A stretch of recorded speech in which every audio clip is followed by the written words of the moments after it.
Hey, everybody, welcome to the Eat, Pray, Faith podcast with Dr. Tracey. That's me. And today I have an incredible guest, Jessica, who is from PCIC, which is the Pennsylvania Coalition for Informed Consent.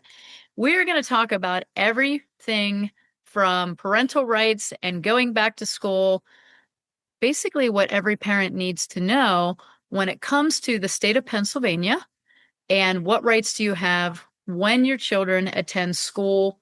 And we're going to talk everything public school, private school, everything, and even maybe homeschool. We can touch on that. But Jessica, you are the legislative director of PCIC and a steering team leader. I have to ask, our audience wants to know, A, who you are and how you got involved with PCIC, but also what is PCIC and how did that come to fruition? And also, welcome. I'm so glad you're here. Thank you so much, Dr. Tracey, for having me on today. Let's start with what PCIC is. It was formed in 2015 after the measles outbreak in Disneyland in California. There was a nationwide sweep to take away religious exemptions, including Pennsylvania, and it was a grassroots movement that was started here in Harrisburg and formed into the Pennsylvania Coalition for Informed Consent. We are a grassroots organization, all volunteer-based. Anyone from grandparents, parents, healthcare workers, just boots on the ground and advocating for informed consent. A little bit about me, I'm a mother of four. Almost 17 years ago, I was pregnant with our first and went to my PCP just for a regular checkup and was offered the flu shot. I was told that, my baby could die if I got influenza that season. So I didn't know any better and I got the flu shot and I came home and told my husband and he basically said, "You did what?" And we both started down the road of, he started informing me of what vaccines actually can do. The more I learned, the more concerned I became. However, that didn't stop us from selectively vaccinating. And unfortunately, we played Russian roulette and we lost. My son is on the autism spectrum, ADHD, severe speech deficit, even at the age of 16, and recently diagnosed with epilepsy at 15. We played Russian roulette and lost. But I can tell you that my other three are not vaccinated, and we learned a really hard lesson. Yeah. Well, God has a purpose for your son. Absolutely.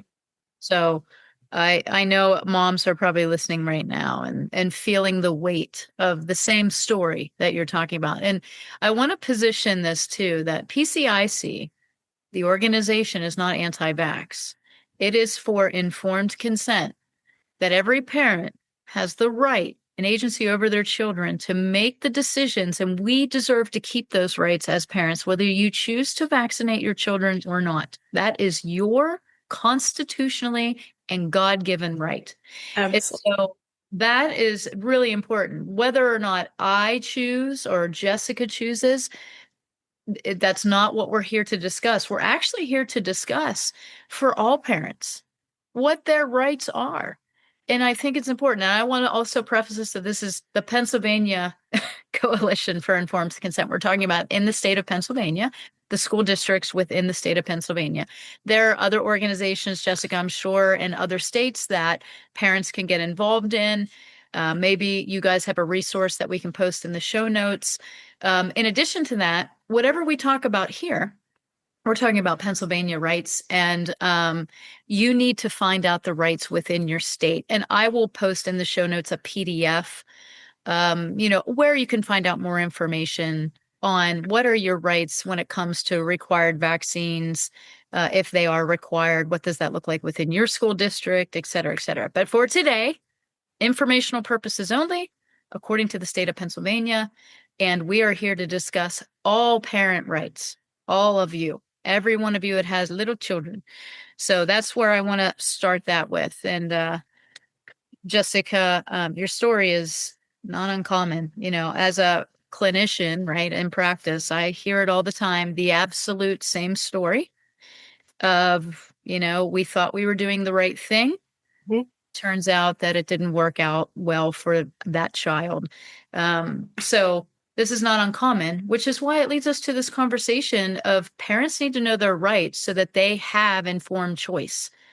And that's really what your organization does, which is very much appreciated. So let's get into some questions, unless you have anything you want to say in between that. No, but thank you. Yeah, I mean, I just want to say if there are any other mothers listening with the same story, you are not alone. Um, I live with that guilt every day and wish I would have, you know, made better decisions. But everyone lives and they learn and they do better. That's all you can ask to do is to do better. Yes, absolutely. And God is not a God of should have, would have, could have. He's an I am. Right. So, our God has created us in his image according to his design. And there are no mistakes in God's creations. There are Right. hardships, but we move forward in hope. So I'm so glad you're part of PCIC and be able to share your story so that other parents feel safe coming to you and having conversations, because it wasn't always a safe space, Jessica, to come in and say, I think my son or my daughter was injured. It actually was a really unsafe space because you suddenly were an anti-vaxxer. Mm-hmm. Absolutely. So let's talk a little bit about parental rights in schools, because I want to get clarity on some things. And I'm just going to give an update to everybody just so we know how this all came to be. Recently, I wrote an article for a local paper. And if you want a copy of that, you can reach out. It's on my Facebook page. You can go search that. And I wrote it on um, requirements according to the Pennsylvania state law and the PA school code of vaccinations of children going to school in the state of Pennsylvania. And what I said, and what is according to the actual law, is that Pennsylvania is a non-mandatory state. It allows exemptions medically, strong philosophical belief, and also religious. That exemption can be signed by the parent. They do not need a clergyman or a priest or a pastor. They don't need a medical professional. They don't need, I don't know, somebody that would be philosophically astute. I don't know. They don't need anybody else to sign it except their own parental signature. And I just want confirmation, Jessica, that that is correct. That's absolutely correct. Yes. In Pennsylvania, we have three types of exemptions.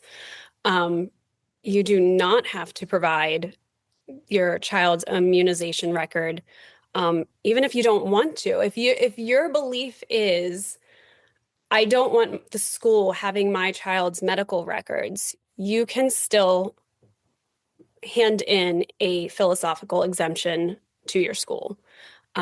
Or as I like to do religious and philosophical beliefs Mhm. and hand it in that way. Or you can do a medical exemption, which would have to be signed by a doctor. And some kids do need a medical exemption, and not because of vaccine injury. Some, Right. chronic diseases, they know that by getting vaccinations may repress the immune system, may challenge it in certain ways. So there are medical exemptions that do exempt children from vaccinations because it is safer. and, and then there is the fact that, as we have discussed on past podcasts, I have personally, again, my personal opinion, not speaking for PCIC, this is Dr. Tracey's personal opinion, that there are no safety tests on vaccines and there are no safety tests of the ingredients within vaccines. I think there are too many. I think there are diseases that we don't need to be vaccinating against. And due to my strong philosophical belief based on massive research, and also I don't want fetal cell lines injected into my children due to my religious beliefs, I have chosen no for my children, and that is my right in this state. So, um, you said we have religious, medical, and strong philosophical. So please explain to me and the audience why the verbiage on the materials that come home to parents say vaccine requirements on those documentations. And a parent reads that and it says, your child is required to have the following vaccinations to attend school.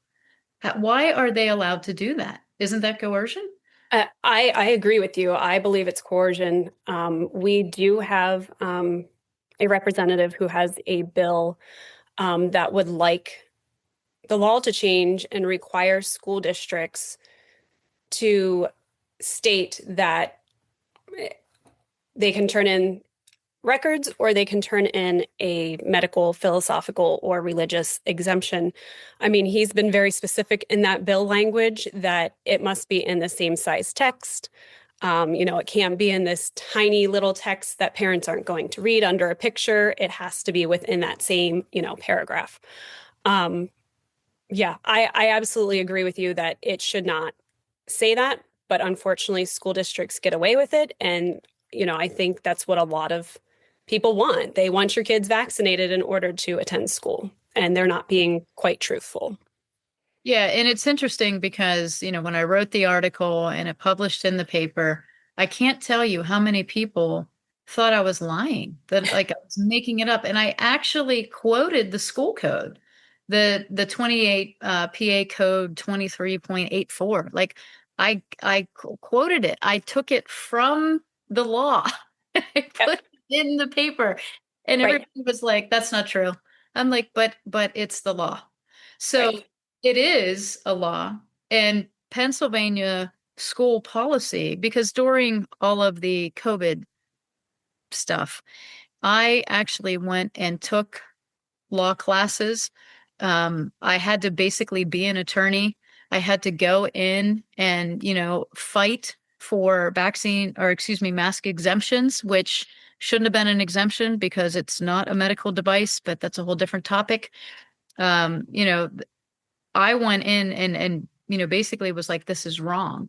And so I just don't understand why everybody follows the law, but when it comes to school districts, they get to just scare parents into, you know, vaccinating their kids when that's not true. They're not required. Right. So, just so everyone's aware, you can find the Pennsylvania School Code vaccine exemption uh, on your local government site. You can go to pa.government and you can look up this law yourself for medical, religious, or philosophical. It is under 28 Pennsylvania Code 23.484. So that is an actual law that you can go look up, and you do have that protection.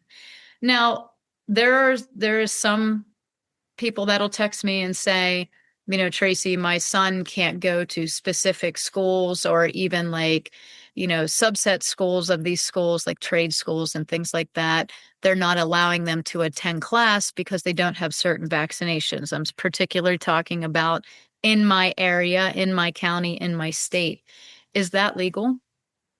No, I mean, they would have to turn in again an exemption. Now, so I believe what the law does state is, and it recently I want to say within the past 10 years changed that you only have the school nurse has 7 days of the beginning of the school year and then can say you can no longer come to school. But again, you do not have to turn in your child's records. You can turn in a religious, philosophical, or medical exemption.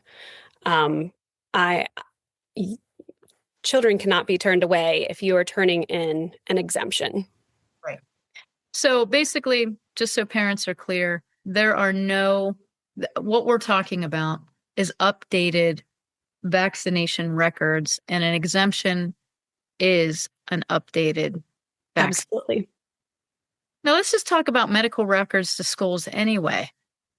I mean, how did we get here that a school has access to my child's private medical information? I mean, what if there's something on there that might create discriminatory actions against my child? Not that that would ever happen in a school every day, but I mean, what if there was something private that I didn't want I mean, here's the thing, Jessica, regardless, I mean, it wasn't HIPAA developed so that we didn't do this. So can you tell me how schools are allowed to have access to my child's private medical information?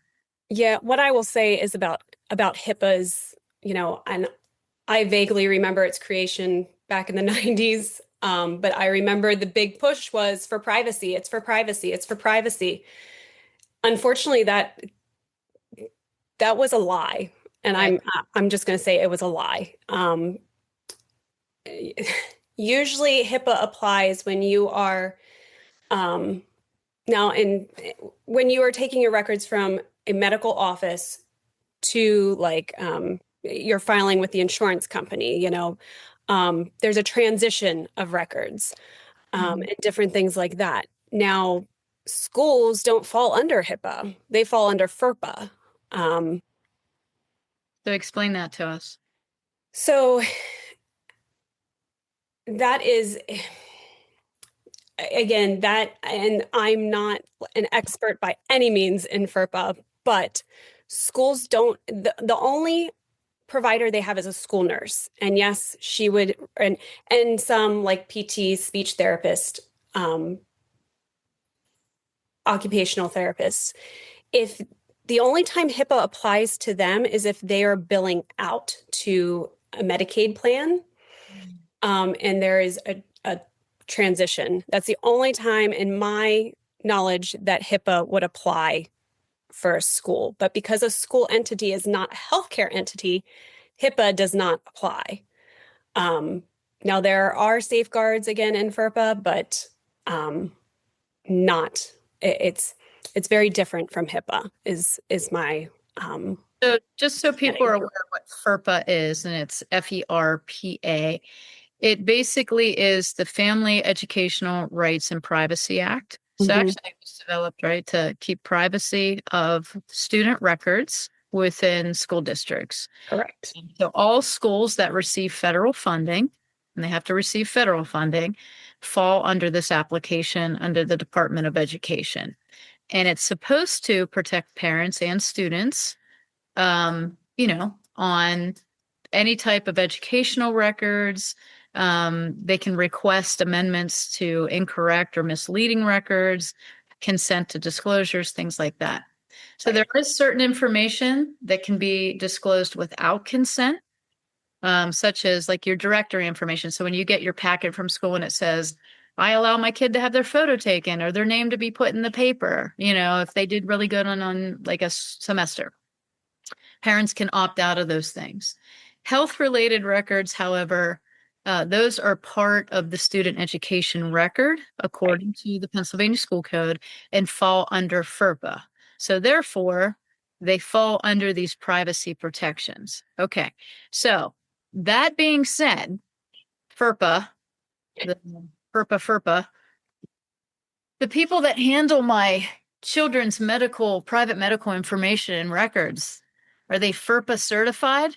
Like, how do I know that they're not going to go talk about my kid to Sally down the street and say, oh, that little Tracey son, he's unvaccinated little measles disease carrier? Like, is there a FERPA, oath that they have to take? Like, how do I know I'm being protected? That's a great question. I mean, I can tell you from even personal experience that, schools aren't always, following these things.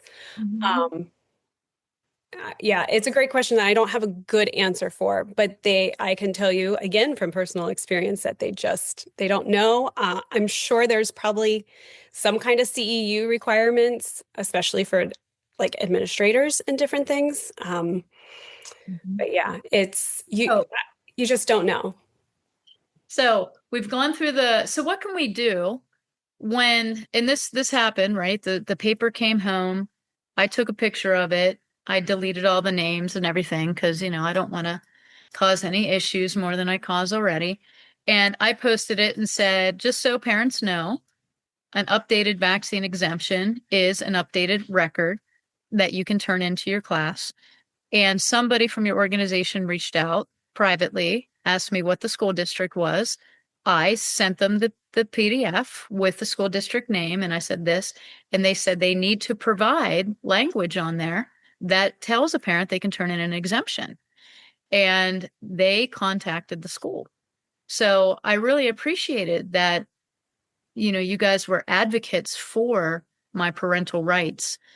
Is this something that you guys do in general across Pennsylvania? Yeah, we have in the past, we have reached out to school districts and said, you really should be providing the entire truth. Mhm. It's not just immunization records that are required or that are accepted. It's an exemption as well, and that should be part of the communication going home to parents or guardians. Okay, awesome.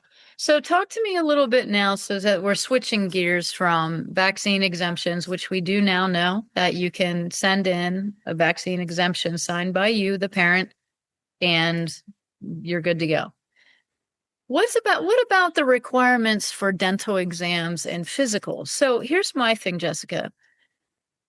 There is no law that says I have to have a pediatrician for my kid, Right. right? Pediatricians weren't specialized till the 1930s, late 30s. And really, you're not required to take your kid to a pediatrician. I mean, why am I taking my kid to a pediatrician for a well visit? If he's not sick, what am I going in for? Well, we know what you're going in for. So let's hypothetically say a parent doesn't have a pediatrician. Where am I getting a physical? And why do I need to provide that to the school? Can you tell me about that law? What are there exemptions available? Give me the breakdown there. Yep. So actually, if you go to our website, we have a download, and it has the law that you talked about for immunizations and the law regarding objections to examination on religious grounds. So you can object to turning in physicals or even dental exams. And that's actually, like I said, right on the printable exemption that we have on our website. But yes, it specifically says that exemptions from medical or dental examinations, or I'm sorry, school children or school employees may be excused from regular or special medical or dental examinations on presentation of written evidence to the school administrator that the examinations are contrary to the religious beliefs of the parent or guardian of the child or of the employee. So that is subsection 23.45. Right there. Once again, in school code, you may absolutely object to turning in physical or turning in dental exams. Amazing. So these are all the things that we're not made aware. Why do you think that schools don't provide this information? What are they getting?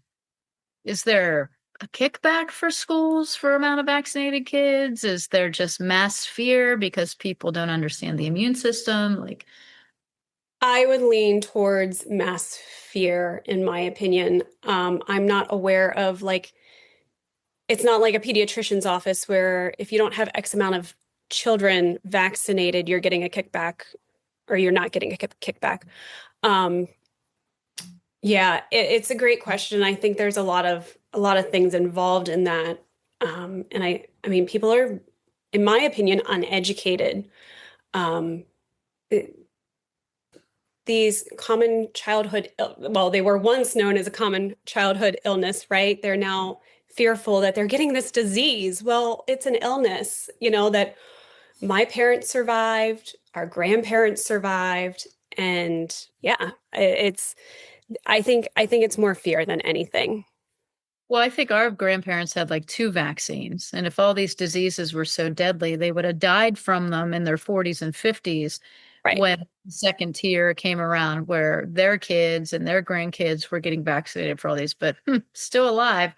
They probably just died of ripe old age.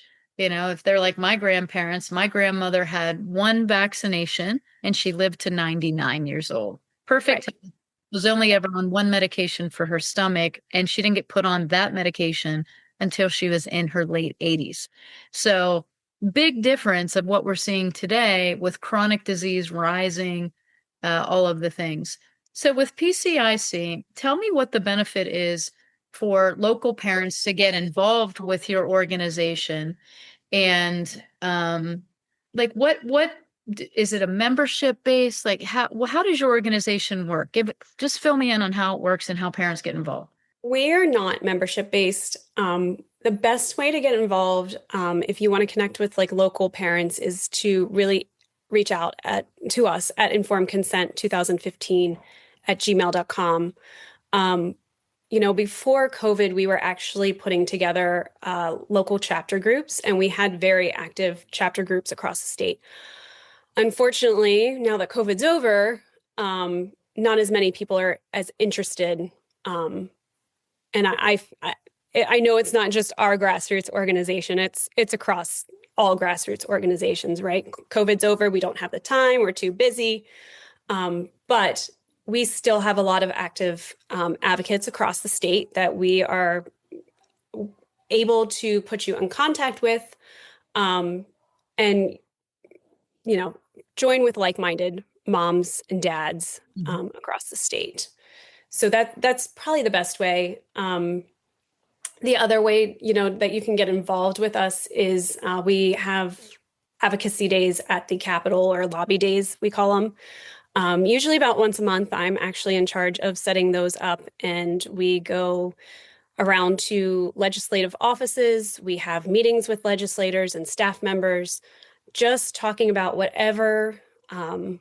usually whatever bill is hot at the moment, or whatever we're trying to draw attention to. And it can be anything from, right now with the MAHA movement, it can be anything from data privacy to clean air, clean water, clean soil, what we're serving our children at schools.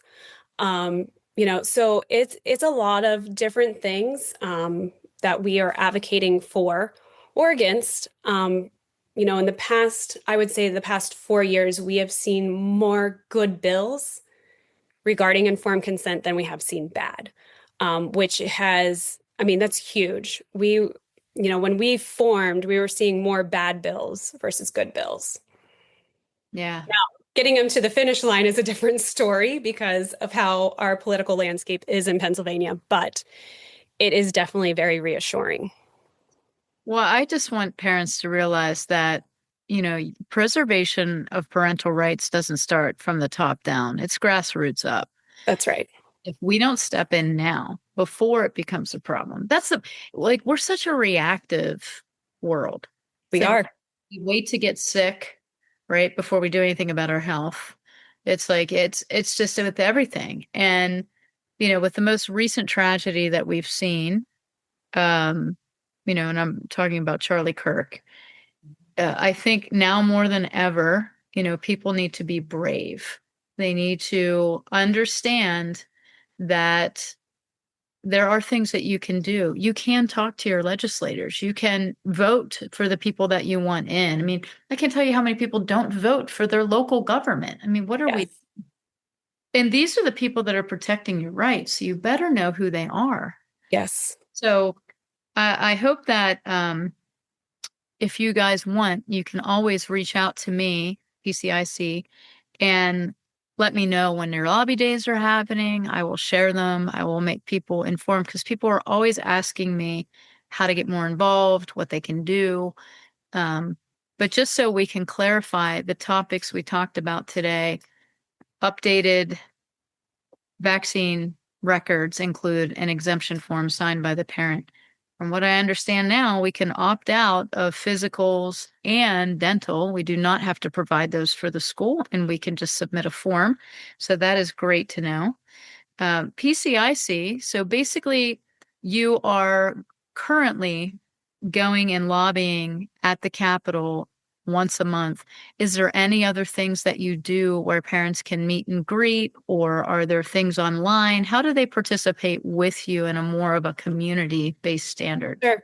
There are definitely educational events that we do participate in. I don't think we have any like currently scheduled, but as things come up, we try to have our advocates out there just to hand out information. We literally print out our exemption forms and have them on our tables, so parents can take one. Um, we have, as I mentioned, the lobby days. We also host one of the other steering team members. We host an advocacy 101 training And we actually do have one coming up later this month.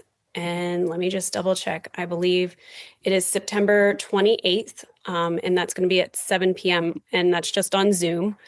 Um, so we do things like that because we know from experience how intimidating it can be showing up at the Capitol and walking around with legislators, um, talking to them. What do you say? What do you wear? What don't you say? So we know how intimidating that is. And that's why we put that training together to help others and encourage them that this isn't hard. It really isn't. The hardest part is showing up, you know, getting the time off of work if you're a working parent, and making that sacrifice is the hardest part of this. But Well, that, I can tell you when I went up to the Capitol, and actually it was during the COVID masking time, and I had the opportunity. This is a whole big story. There's two stories. So I'll first start with the mask, right? I was on a podcast with Robert Scott Bell. He's Mhm. and he has the Robert Scott Bell show, talking to him about the fact that I was going to talk to the local sheriff about, the whole masking thing going on in the schools. It was January, nobody else was required to mask, blah, blah, blah. And Robert was like, "Oh, you should have Sheriff Mack show up." And I was like, "Why not?" Now, Sheriff Mack was the one that, brought all the other sheriffs together. And I can't remember what state, I think it was Arizona, when the Clintons were trying to take away gun laws. And basically, what people don't know is your sheriff has more authority than the federal government. So they can stop federal law. And I was like, well, I don't know Sheriff Mack, and Robert's like, well, I'll give you a cell number. So I ended up in the sheriff's office on a Zoom with every sheriff in Pennsylvania and Sheriff Mack on the Zoom. So that's like, this is how things happen to me, right? So that was one thing. And then um, I wanted to bring a bunch of the legislators together on a Zoom and talk about the 1986 Act. And I actually had Dr. Andy Wakefield on the phone with me, and I got on the Zoom with them. And what I will tell you, Jess, is what I was really, really disappointed and surprised at the same time is how many of those people had no idea what the Vaccine Safety Act was and what it entailed and what were the three caveats and requirements to keep it enacted. And they were representing me. And I was sitting there explaining it to them. So for people listening about advocacy, yeah, I will guarantee you're probably better researched because they do so many things and we're focused on one thing, like That's right. consent, right? And so going up and getting a chair in front of them and talking about this specific topic is really, really important because they have a bunch of other things they're thinking about. They may not be looking at a bill that was just passed. So, guys, step in. So, how do parents get involved with you? How do they become PCIC members or advocates? Or you said you're a team leader here. You're steering team leader. What team? What team are you steering? Yeah. So, I mean, honestly, just by showing up, I mean, again, coming to our Capitol, we have usually monthly advocacy calls as well. With originally it was designed for our chapter leaders, but it's now open to all volunteers, anybody who is, willing to put in any kind of time with us, whether it might be our social media team, um, our, graphic design team, anybody that is writing blog posts for us. So there's several ways of getting involved, not just, locally or, at Harrisburg, on our lobby days. And we're open to ideas. We would love to hear from others. Um, if we aren't doing something, that they would love us to be doing. Unfortunately, I will say with the Maha movement, I have realized that I am not an expert in all these things like clean air, clean water, clean soil. Do I want it? Absolutely. Do I want to be informed? Absolutely. But we need people to help step up and, get involved and Yeah, help us. action. It's a good CTA. I think every school orientation day, there should be a table out front of every school Nice. sitting there passing out the exemption forms, reminding them Right. that updated vaccine record. Right. No, that's a great idea. I wish I had the volunteers to do that. I'll do my district every a pile of papers. I'll stand outside and be like, "No, you're right. No, you're Yep. right." Let them coerce you. I'll probably get thrown off school property. That will be my first time. I'm okay with an escort. I'll be like, "This is a lovely car. Just take me home." That's Well, I amazing. certainly appreciate everything that you guys do, and thank you so much for coming here today. I'm going to let you leave the parents that are listening with the last word of wisdom on what you feel is the most important thing that they need to understand. I think what you need to understand is you need to know your rights. When red flags are popping up, or something doesn't sit right well with you, it's time to ask the hard questions. It's time to look into, what your rights are, or what, the information you need to arm yourself with. That's what parents really need to know. They need to be in tune with what is going on. Mhm. And read your Pennsylvania Constitution, even if it's just the sections that pertain to you, and read your school code. Because what we're talking about applies to public and private schools, Catholic schools, Christian schools. If they are under the Department of Education and they are receiving federal funding, they are required to follow the Pennsylvania education system that is passed down. And what that means is there'll be certain things that they pass on to you as the parent. And it's not always presented as it should legally be. So you need to know what your rights are. And if COVID taught me anything, it was be proactive, not reactive. And I will tell you, if you need help, reach out to me because I'll get you in touch with someone from PCIC. If you need an exemption form, please go to their website, go help them out, go volunteer, go donate your time. But most importantly, don't get intimidated by a school district. Um, a big question for homeschoolers, obviously they're homeschooling, but for them to participate in certain activities, sometimes there's requirements. I do believe homeschoolers have to turn in exemptions as well. Is that correct? Depending. So, yeah, I'm glad you asked about that because that is something I wanted to touch on, and I'd love to come back to Catholic schools if you have the time. Mhm.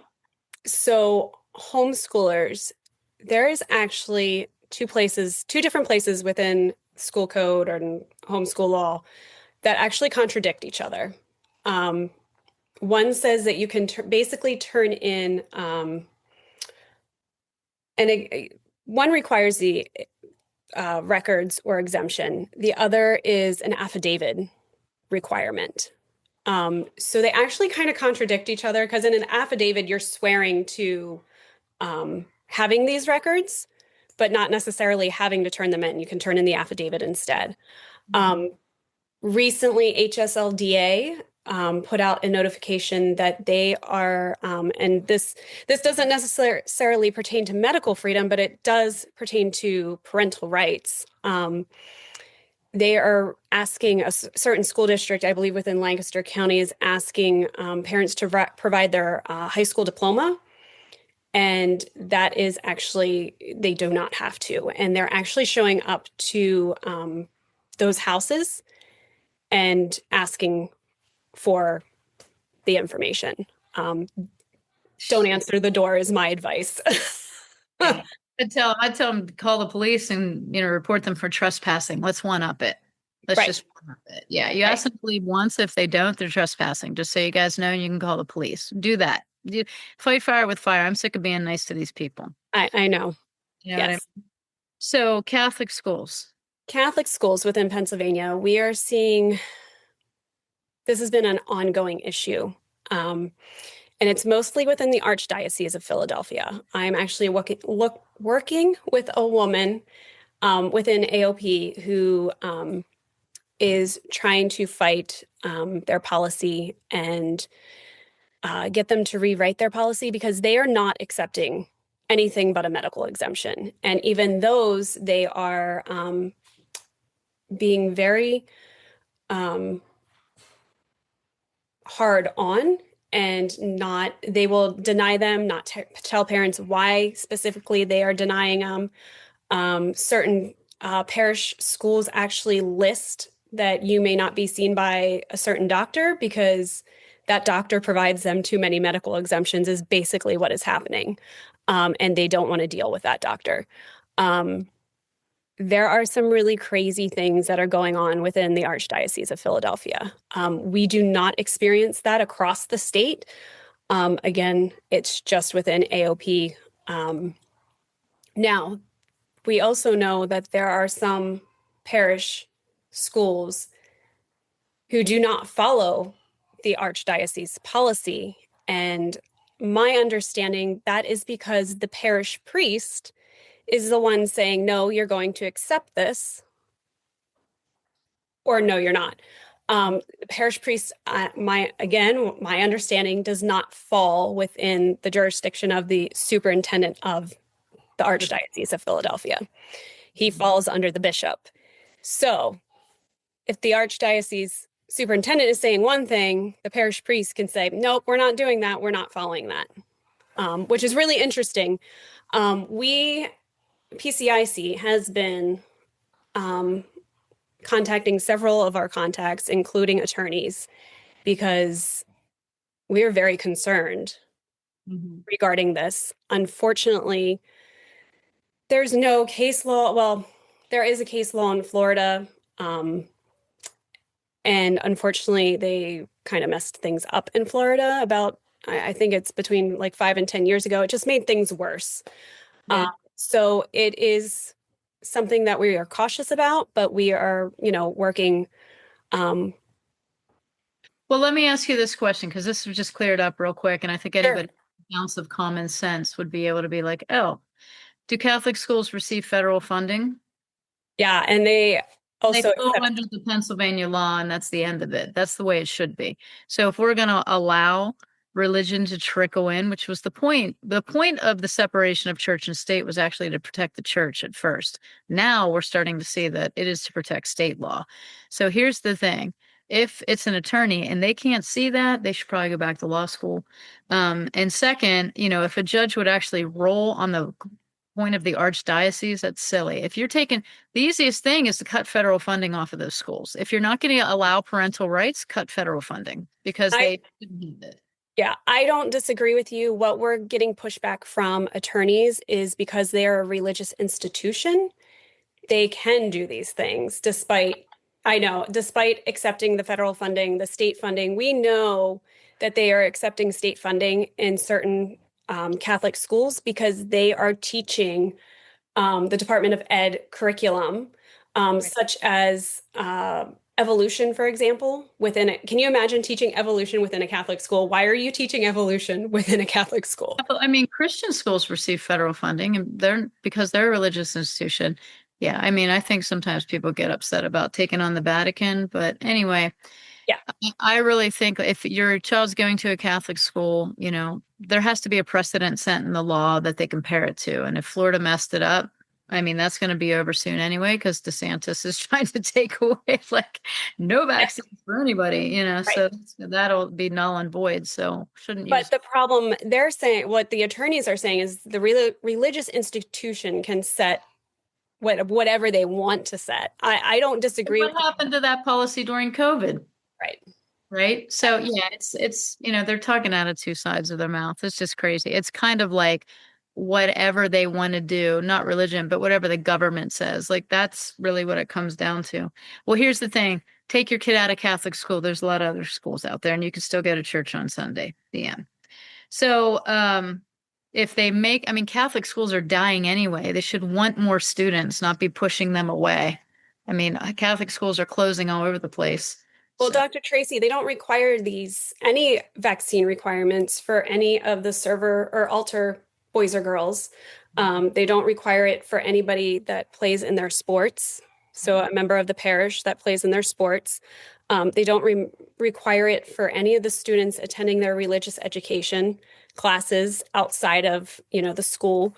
I mean, it's so hypocritical. And I think, if they would actually sit down and think about this and say, oh, yeah, it's discriminatory is what it is because absolutely. requiring it of one bread. I mean, that's what discrimination is when the same laws don't apply to everybody. So, so what do we do? Who do we call? So what I always tell people is to call the Capitol and talk to, the Department of Health up there and know your rights and ask them what the vaccine requirements are. And if a school is unwavering, I tell them to report them. And I've done that in the past, and they actually do get a phone call, from an attorney up at the Capitol, but I don't know if that's still the same pathway. I don't want to be Yeah, I think it's important that um, people do call their legislators too and let them know what's going on and what they're fighting, whether they're red or blue, it doesn't matter. Call them, let them know you feel like you're being discriminated against. You are being discriminated against. Um, and yeah, I think reporting them is definitely a good angle. I think contacting an attorney. I think sometimes if parents would just contact an attorney and get an attorney to write them a letter and say, this is what state law says, you are accepting federal and state funding. You should be following this law. I think that's enough to scare sometimes some of these private institutions, these private schools. Yeah. So that's another option for parents. Teaching public school, right? What's So, public school? Absolutely, yes. Yeah. And, so you can file a complaint, just so you guys are aware, with the Pennsylvania Department of Education. You can do that right on their site. Lots of people did that during COVID. Mm-hmm. And call the Pennsylvania Department of Health, division of the school that oversees all school health programs and compliance. And obviously the FERPA office, which is your child's education and health records. So if they're going to put in an organization to protect my child and my rights, they better be damn straight that I'm going to give them a call if something happens. So the legal recourse, if the district actually refuses to honor the exemptions or violates FERPA, you can get what's called an education attorney or a group that specializes like PCIC involved. Like you said, sometimes just sending a letter is enough. And, make sure you document everything, get it in writing. If something happens, a verbal exchange is not enough. If your child is being discriminated against and told they need certain vaccines to attend Pennsylvania schools, you need to send an email requesting in writing that they will not accept an exemption. And if they say no, that's when you escalate it up. Whether you could call the Department of Education or FERPA or whatever that looks like, call your capital, let your legislators know, and make sure you document it. So I'm not trying to go after schools in any way, shape, or form. I appreciate all that they do, but we need to be respectful of parents, that schools need to stay in their lane. And anytime you reach your hand into my living room with my children, you're going to get a call from me. So we all need to be a little bit braver now and stand a little bit stronger, because we've stepped back way too long, Jessica, and we're in the issues and situations that we're in because we've done nothing. We've been reactive rather than proactive. So I'm That's right. calling for proactive parents. Get involved, know your rights. Dr. Tracey, the other thing I just want to sneak in here, school-based health centers. Have you heard of them? Are you aware of them? Gosh, no, go for it. School-based health center. So there are over 30 school-based health centers across the Commonwealth. Something I just want to put parents on alert regarding, because they are trying to sneak them in wherever they can. These school-based health centers, unfortunately, in Pennsylvania and most states, don't have any guardrails for these school-based health centers, and they are they want to basically replace your PCP or your pediatrician, and you would be getting services at school. Now, would they have to inform the parent? Most likely, but if they're doing anything regarding mental health care, your child can consent at the age of 14 to any kind of mental health care. And that's within our Minor Consent Act in Pennsylvania. So there are alarming things going on at schools that you do need to pay close attention to. Pay close attention to the beginning of the year forms. If your child does have a school-based health center, because what they will do is they will sneak that consent right in to any kind of health or school nurse consent. And parents don't read it and don't realize what they are signing. Mhm. So that is something I want to caution every parent in Pennsylvania. We saw it sneak in with, if you've ever heard of Couth. Mm-mm. Okay, so Couth was, it's actually a company, a mental health platform that came across the pond from the United Kingdom and was piloted here in Pennsylvania. I believe it was from, I want to say, I should know this by heart because I was boots on the ground regarding this program, but I want to say around 2022 till about 2024. But it basically was being recommended by teachers, guidance counselors in about 20 to 25 of our school districts in Pennsylvania behind parents' backs. Um, Parents did not know about this platform, and it was basically an anonymous platform that kids could sign up and talk to other peers. Supposedly, it was being monitored. We don't know if it was being. There were some suspicions that it was being monitored more by AI. What was the qualifications if it was being, managed by a real person? Um, but it was a very alarming pilot program that we had in Pennsylvania, and that was one of the things that PCIC stood along Citizens Advisory of Pennsylvania, um, especially with Representative Jamie Walsh. At the time, he was not a representative, but he ran his platform on parental rights and couth to get it out of our schools. And eventually, we were successful. I believe it was October of 2024. That our state ended the grant money for the program early. Um, and they said basically you have 4 weeks and you're done in our schools. But that was all a grassroots initiative Yeah. we were a part of and educating our legislators, and we're successful at getting out of our Pennsylvania schools, but now they are sneaking up in other states. So the danger of this whole thing was the fact that it was unmonitored. You didn't know who was behind it. Was it coercion of some sort? Was it? So what I will say, Dr. Tracey, is I was able to sign up for an account and I was able to access those peer message boards that they had going on. You could talk to, you could schedule appointments with a provider, um, but literally it was not a Zoom call. It was literally texting back and forth. So, or typing back and forth, I should say, whether it was on your phone, on your computer. There was no face to face in this platform. So how can you really tell if somebody's suicidal?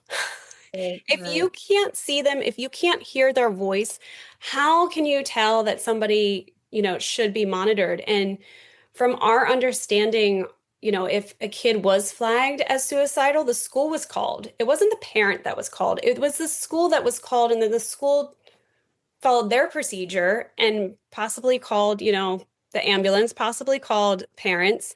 There was it wasn't parents involved. Right. That was our biggest problem with this platform. Um, and anybody could, again, sign up for it. They weren't checking, oh, is this an actual person in this school district? Like, come on. Predator? Is this a predator trying to That's get talk to somebody? that's So exactly right. honestly, Yeah. So these are thank you things, for that. going on in Pennsylvania that um, I just want to put on parents' radars, when your child is going to school and they have an app on their iPad or their computer and they're getting mental health check-ins daily, you should be alarmed by this. Hmm. So, Yep. Well, all good things that you're doing. I hope you guys, like I said, I'll support you any way I can. They, thank they don't they don't let me go up to Harrisburg. No, I'm just kidding. Like until you. we're going, I'm like, oh, I'm coming. Like, did you take the advocacy class, Tracy? I'm like, yeah, Well, we would love to have you, Dr. Tracy. I'll be there. You let me know.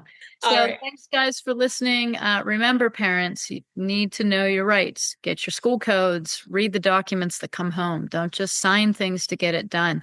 That's the other thing I noticed. the kids will bring home things and they'll say, this has to be back tomorrow, or I won't get my bonus 5 points. Then I'm like, well, you can tell your teacher that this document doesn't have to be returned till September 7th, and you'll still get your 5 points, or I'll be calling her. Because I'm not going to be rushed to sign a document without reading it. I don't put my signature on things I don't read. That's Right. another little trickery. Yeah, that's got to stop too. And trust me, my kids always get their points. So, guys, you got to be strong. You can't be intimidated by these government agencies that are trying to take away and use fear tactics to manipulate you to do things that violate your own parental rights. We got to be brave, and you got to be loud. There's no more silent majority. That's over. So thank you, Jessica, for being here. God bless everything you're doing in PCIC. We certainly do appreciate your efforts. And guys, if this was helpful to you, remember it will be helpful to a fellow parent or friend. Please send this recording along. Make sure you subscribe to the channel, and I'll see you guys again next time.